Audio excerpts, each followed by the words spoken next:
வணக்கம், welcome to புஷ்பாவின் சமையல். பன்னீர் வச்சு ஒரு ரெசிபி செய்யலாங்க. பன்னீர் மக்கன் வாழை செய்யலாங்க. வாங்க எப்படி செய்து பார்க்கலாம்.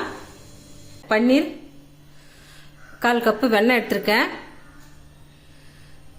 இதுவே சின்ன சின்னதாக கட் பண்ணிக்கலாங்க. 2 தக்காளி தண்ணியில் வேக வச்சு இந்த தோலெல்லாம் எடுத்துட்டு சின்ன சின்னதாக கட் பண்ணிக்கலாம். தக்காளி வேக வச்சாச்சுங்க. தோலை எடுத்துடலாம்.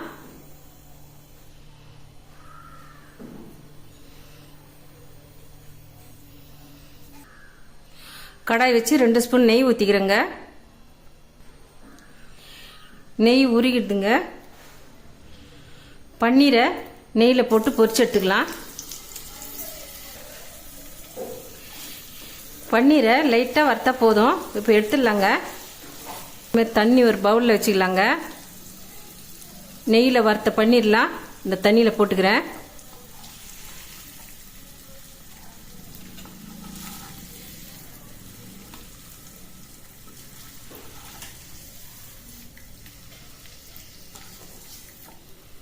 இதே நெய்யில் 1 ஸ்பூன் இஞ்சி பூண்டு பேஸ்ட்டை சேர்த்துக்கிறேங்க.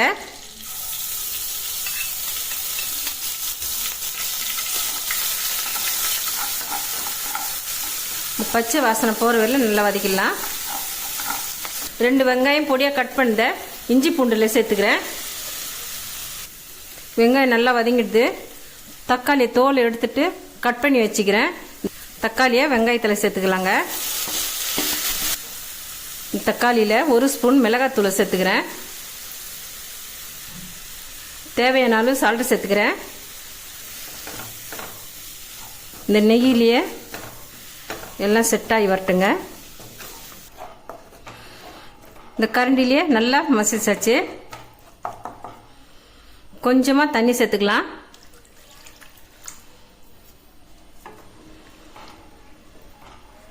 லைட்டாக கொதிக்கும் போதே ஒரு 1/2 ஸ்பூனு வெள்ளை சக்கரை சேர்த்துக்கிறேன். 1/4 கப்பு வெண்ணெயை சேர்த்துக்கலாம்.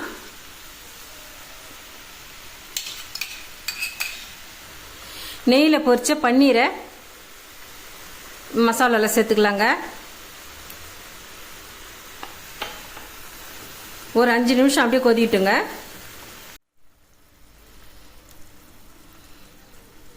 நல்லா கொதிச்சு வந்துடுதுங்க. கஸ்தூரி மெத்தி எடுத்து இதுமாரி கையில் நல்லா நுறுக்கி கஸ்தூரி மெத்தி கொஞ்சமாக சேர்த்துக்கிறேன். இறக்கிடலாங்க. பன்னீர் மக்கன் வாழை ரெடி ஆகிடுதுங்க. ரொம்ப டேஸ்ட்டாக இருக்கும். சப்பாத்தி பூரிக்கலாம். நீங்களும் வீட்டில் செய்து சாப்பிட்டு பாருங்கள். இந்த ரெசிபி உங்களுக்கு பிடிச்சிருந்தா நம்ம சேனலை சப்போர்ட் பண்ணுங்கள். லைக் பண்ணுங்கள், ஷேர் பண்ணுங்கள், கமெண்ட் பண்ணுங்கள், சப்ஸ்கிரைப் பண்ணுங்கள். மறக்காமல் பார்த்துருக்க பெல் பண்ணி கிளிக் பண்ணிவிடுங்க. தேங்க்யூ.